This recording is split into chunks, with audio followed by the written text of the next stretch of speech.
Assalamualaikum warahmatullahi wabarakatuh. Nah, teman-teman, di sini kita akan mentoring online mata kuliah akuntansi manajemen untuk membahas soal-soal Akmen tahun 2000, soal bukan soal-soal ya teman-teman. Soal Akmen tahun 2019. Oke, kita lihat ke soalnya. Iya, mohon maaf teman-teman, yang di jawaban itu nggak ditulis diketahui, jadi saya masukin aja gambarnya ya. Maaf banget ini. Nah, di sini kita mulai langsung ketika ada soal biar efektif gitu ya. Jadi langsung aja ke pertanyaan, lihat pertanyaannya gimana. Nah, yaitu pertanyaannya itu buat perhitungan rugi laba yang digunakan untuk kepentingan manajemen puncak dan buat perhitungan harga pokok produksi dengan metode variable costing. Nah, jadi ini tuh soalnya yang ditanyakan itu perhitungan laba rugi untuk kepentingan manajemen puncak dan perhitungan harga pokok produksi dengan metode variable costing. Nah, untuk soal ini teman-teman bisa lihat contohnya yang Ibu di buku halaman 36 ya teman-teman. Jadi misalkan nanti ada koreksi, teman-teman bisa koreksi lah gitu, dijawab oleh teman-teman sendiri kalau misalkan apa yang saya jelaskan ini ada yang salah gitu ya teman-teman. Nah, kita mulai aja dari perhitungan laba rugi untuk manajemen puncak.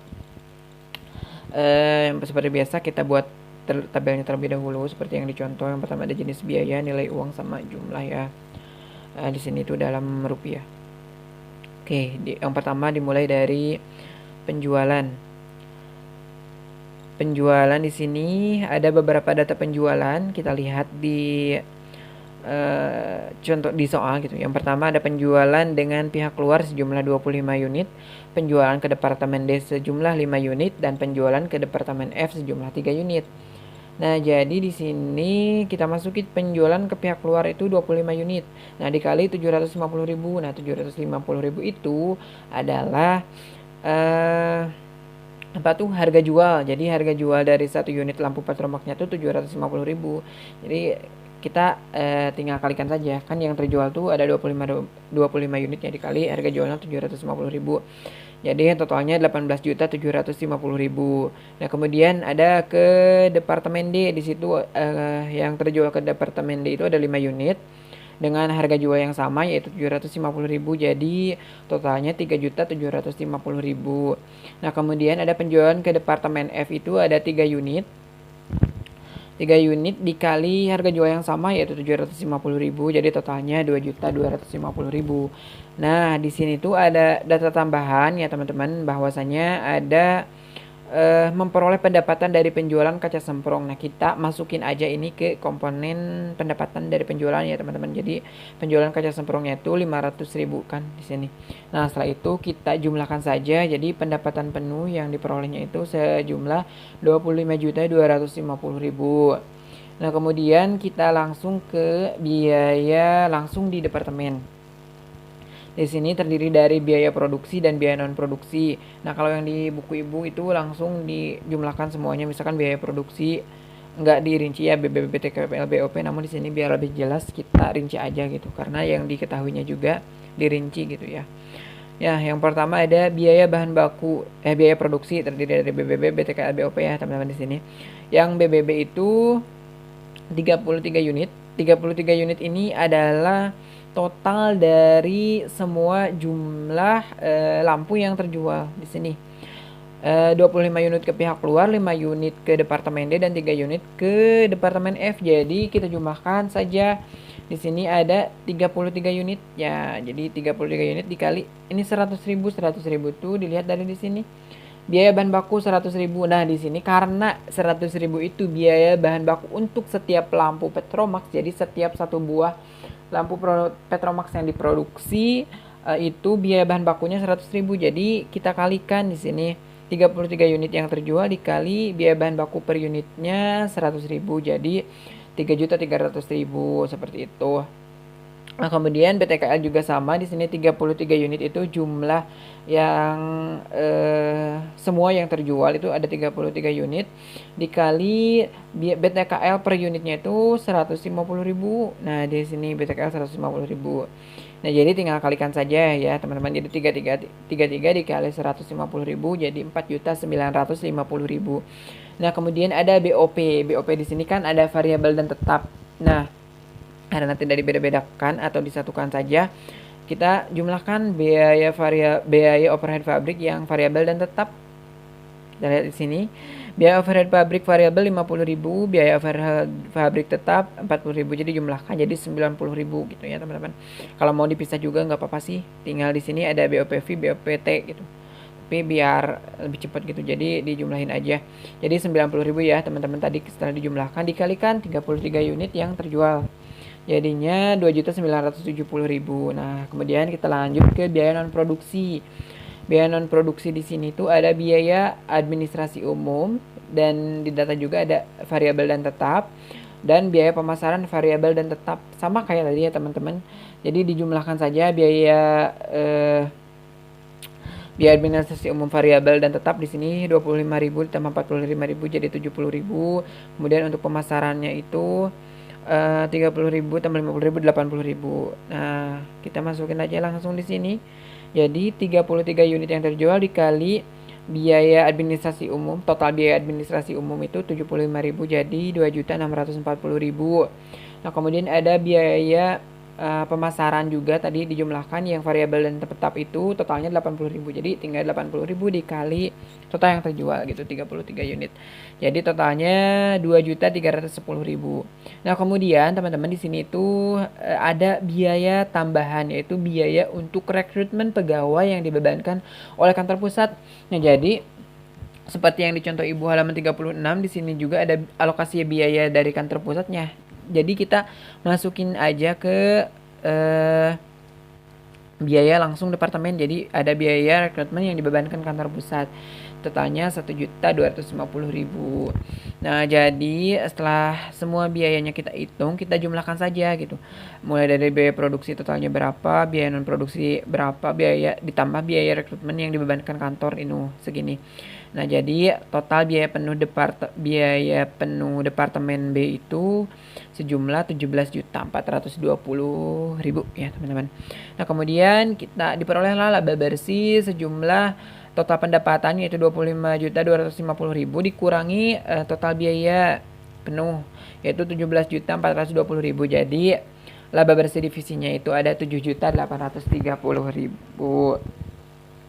Nah, jadi begitu ya teman-teman untuk jawaban yang A. Jadi perhitungan laba rugi untuk manajemen puncak.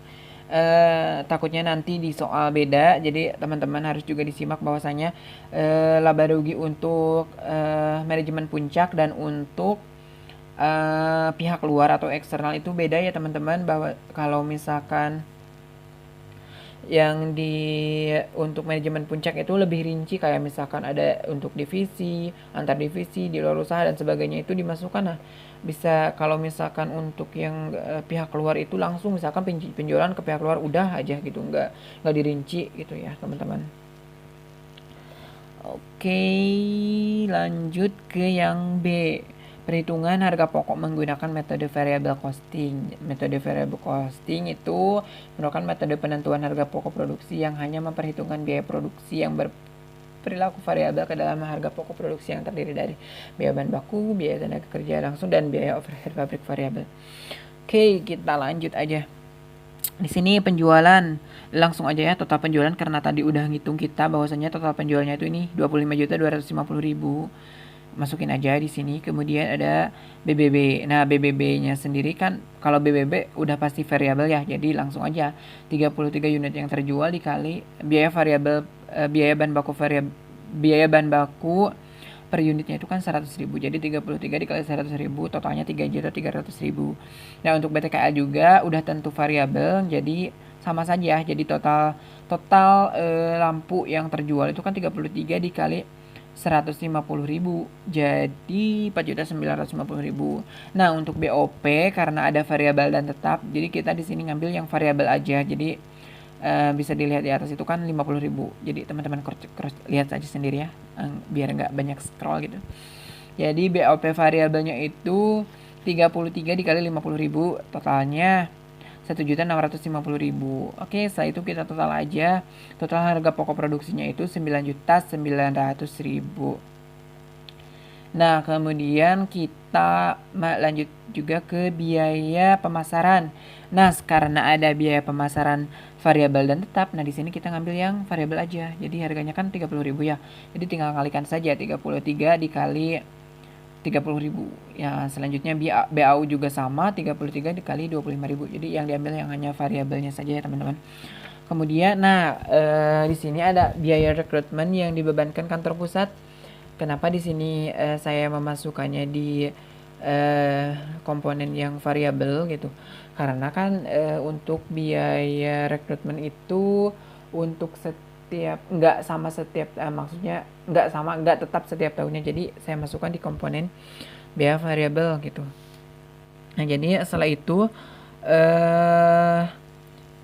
kita jumlahkan saja biaya non produksi ya. Jadi masuknya harusnya terpisah, ini yang biaya rekrutmen yang dibebankan kantor pusat, tapi biar cepat juga langsung aja total biaya non produksi variabel. Jadi di jumlah ini jumlahnya 3.065.000. Jadi di sini total biaya variabelnya itu ada total harga pokok produksi 9.900.000 ditambah total biaya non produksi 3.065.000. Jadi totalnya 12.965.000. Nah, kemudian muncullah margin kontribusi dengan mengurangkan penjualan dengan total biaya variabel. Jadi margin kontribusinya sebesar 12.285.000. Nah, kemudian kita lihat di buku itu yang biaya tetapnya itu dimasukkan, dikurangkan setelah ditemukannya biaya margin kontribusi. Oke, di sini ada biaya produksi tetap ya, biaya produksi tetap atau biaya produksi tetap di sini kita ngambil dari BOP ya, BOP tetap. Jadi tinggal masukkan 33 unit yang terjual dikali BOP tetapnya itu 40.000, jadi 1.320.000. Nah, totalnya segitu. Kemudian ada biaya non produksi tetap. Nah, biaya non produksi tetap ini terdiri dari biaya pemasaran tetap sama biaya administrasi umum tetap. Jadi 33 dikali ini 95.000 tuh biaya pemasaran tuh. Di sini kita lihat aja, scroll dulu ke atas. Biaya pemasaran tuh kan 50.000 ya yang tetap. Kemudian biaya administrasi umum yang tetap itu 45.000. Jadi jumlahkan jadi 95.000 gitu. Di total aja ya teman-teman. Jadinya tuh mana sih? Bentar ya. Nah, ini 33 dikali 95.000 totalnya 3.135.000 seperti itu. Jadi total biaya tetapnya tuh 4.455.000 seperti. Nah, kita kurangkan aja. Jadi kan udah ketemu nih margin kontribusi yang 2.285.000 dikurangkan aja sama biaya tetapnya. Jadi total biaya tetapnya itu segini 4.455.000. Jadi laba bersih yang diperoleh sama 7.830.000.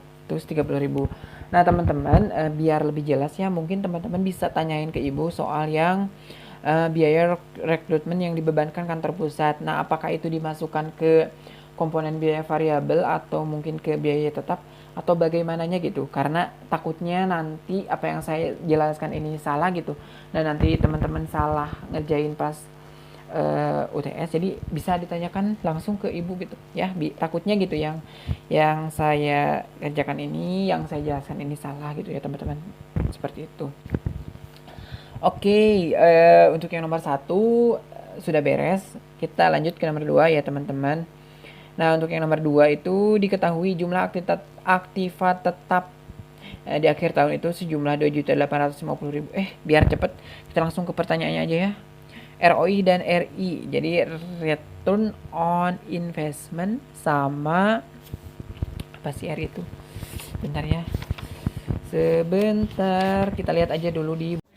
Nah, teman-teman, sekarang kita lanjut ke soal nomor 2. Di sini tuh kata tadi biar cepat kita langsung ke yang ditanyakan.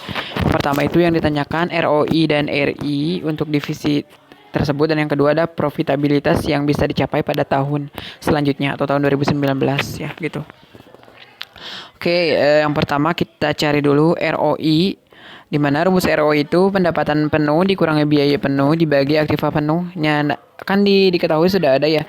Jadi teman-teman ini mah tinggal masukin aja data-datanya dan diperoleh hasilnya bahwasanya ROI-nya itu atau return of investment-nya itu sebesar 23,86%. Nah, selanjutnya ada RI atau residual income. Dimana rumusnya itu pendapatan penuh dikurangi biaya penuh dikurangi cost of capital dikali total aktiva penuh. Nah ini juga teman-teman tinggal masukin aja semua yang ada diketahui, misalkan pendapatan penuhnya ada kan, biaya penuh ada, cuman di sini ada cost of capital 30%, jadi 30% dikalikan total aktiva penuh, jadi dikali 2.850.000.000. Nah untuk hasilnya sendiri di sini itu residual income 2018 itu negatif 175 juta. Nah takutnya salah kenapa RI bisa negatif hasilnya, teman-teman bisa tanyakan aja, konfirmasi ke ibu ya, soalnya ini kita sudah berpatok ke rumus cuman hasilnya negatif gitu. Nah kemudian yang kedua ada profitabilitas yang bisa ditanyakannya itu profitabilitas yang bisa dicapai pada tahun 2019-nya. Ini tuh sama aja ya kayak ROI dan RI juga, namun untuk tahun 2019. Nah, untuk 2019 itu kan katanya cost of capitalnya yang berubah dari 30% menjadi 35%. Sedangkan komponen yang lainnya sama. Nah, di sini kalian tinggal masukin aja misalkan yang ada diketahui, jadi tinggal dimasukin aja ke rumus, cuman diganti cost of capitalnya jadi 35%. Nah, udah diketemuin aja hasilnya, ini ada 315.500.000. Nah, mungkin teman-teman untuk soal nomor 2 penjelasannya dicukupkan sekian.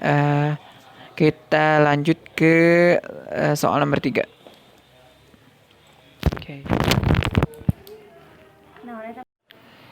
Nah, baik teman-teman, sekarang kita akan lanjut ke soal nomor 3. Di sini tuh kalau dilihat-lihat soalnya tuh mengenai kayak pesanan ya teman-teman. Nah, untuk lebih jelasnya teman-teman bisa lihat di buku Ibu halaman 59. Nah, di situ ada contohnya gitu. Jadi di sini tuh yang diminta tuh buat analisis terhadap semua pesanan. Jadi kita tuh menganalisis apakah pesanan ini kayak diterima atau misalkan ditolak gitu. Kalau persepsi kami gitu ya yang mengerjakan. Nah, di sini tuh yang pertama tuh yang ditanyakan tuh 25.000 setel kode barang JL dengan harga yang dimintanya 58.500. Nah, di sini tuh kan yang JL itu kalau misalkan harga jual biasanya tuh kan 90.000 ya. Nah, tapi di sini pemesan memintanya 58.500. Nah, sekarang pertimbangannya bagaimana? Nah, kita hitung aja ada gak laba operasional atau laba kontribusinya gitu. Kita uraikan yang pertama penjualan. Penjualan itu kan 2.500 setel ya. Di sini harga yang diminta pemesannya tuh 58.500. Jadi kita tinggal mengalihkan saja. Jadi 2.500 setel dikali 58.500. Totalnya tuh 146.250 juta. 146.250.000. Maaf. Nah, kemudian ke harga pokok penjualan yang biaya variabel. Jadi bisa dilihat di yang buku Ibu tuh di situ total biaya variabel untuk menghasilkan pesanan khusus. Nah, jadi ini tuh biaya variabelnya yang dihitung. Kita lihat di sini. Untuk yang produk JL itu biaya variabelnya tuh 58.500. Jadi kita kalikan 2.500 tel dikali 58.500, totalnya 164.250.000. Sehingga laba operasionalnya itu yang dihasilkan nggak ada atau nol. Nah, di sini bisa dipertimbangkan bahwasanya pesanan ini bisa saja ditolak karena soalnya hanya mencapai BEP gitu, nggak ada untungnya. Jadi lebih baik ditolak aja gitu pesanannya, karena laba yang dihasilkan pun nggak ada gitu. Soalnya akan yang lebih baik itu jika laba operasional dihasilkan lebih besar gitu intinya malah teman-teman. Selanjutnya kita ke pertanyaan yang nomor 2 itu 1.500 tel kode barang A dengan harga yang diminta pemesan tuh 70.000. Oke, kita lihat kode barang A di sini ya. Kode barangnya A. Di sini harga jual yang normalnya tuh 100.000. Nah, cuman di sini pemesan memintanya 70.000 ya harganya tuh. Nah, sama perhitungannya kayak tadi, kita lihat apakah dengan dijual seharga 70.000 ini tuh masih menguntungkan atau enggak gitu, masih ada laba kontribusinya atau enggak. Kita lihat di sini penjualannya tuh 1.500 dikali harga yang diminta 70.000 jadi 105 juta gitu. Kemudian harga pokok penjualannya kita ngambil yang biaya variabel di sini. Yang produk A itu biaya variabelnya 60.000 jadi 1.500 pieces setel itu dikali 60.000 hasilnya 90 juta. Nah, laba operasionalnya di sini diperoleh 15 juta. Jadi untuk pesanan 1.500 barang A dengan harga 70.000 sebaiknya diterima karena menghasilkan laba operasi sebesar 15 juta. Meskipun apabila dibandingkan dengan harga jual berdasarkan harga pasar laba yang meskipun apabila dibandingkan dengan harga jual berdasarkan harga pasar, laba yang dihasilkan lebih rendah gitu. Tapi di sini masih ada keuntungannya gitu ya. Jadi lebih baik diterima. Nah, kemudian yang ketiga, 2.000 setel kode barang P dengan harga yang diminta pemesan 43.000. Kita lihat di sini kode barang P, oke. Kode barang P itu di sini harga jual pasarnya tuh 80.000. Nah, cuma di sini pemesan memintanya 43.000 per setel. Jadi gimana keputusannya? Nah, untuk menganalisanya juga sama kayak tadi gitu, kita uraikan apakah bila dijual dengan harga segitu masih ada laba operasionalnya atau enggak gitu ya. Oke, di sini penjualannya tuh kan 2.000 unit ya. Harga yang diminta konsumen tuh 43.000 jadi totalnya 86 juta. Nah, kemudian harga pokok penjualannya biaya variabelnya tuh di sini tuh untuk bentar ya, bentar. Untuk kode barang P. Kode barang P itu 45.000. Jadi teman-teman kalikan aja 2.000 setel yang terjual dikali biaya variabelnya 45.000 jadi 45.000 jadi 90 juta. Nah, di sini tuh terjadi kerugian sebesar 4 juta. Nah, kalau misalkan udah rugi gini udah nggak harus dipikir-pikir lagi, jadi tolak aja gitu. Karena rugi lumayan lah 4 juta kan ya, sedangkan tujuan dari usaha sendiri untuk memperoleh keuntungan ya. Nah, jadi teman-teman untuk soal nomor 3 dicukupkan sekian. Apabila penjelasannya kurang dimengerti mohon maaf ya. Terima kasih. Wassalamualaikum warahmatullahi wabarakatuh.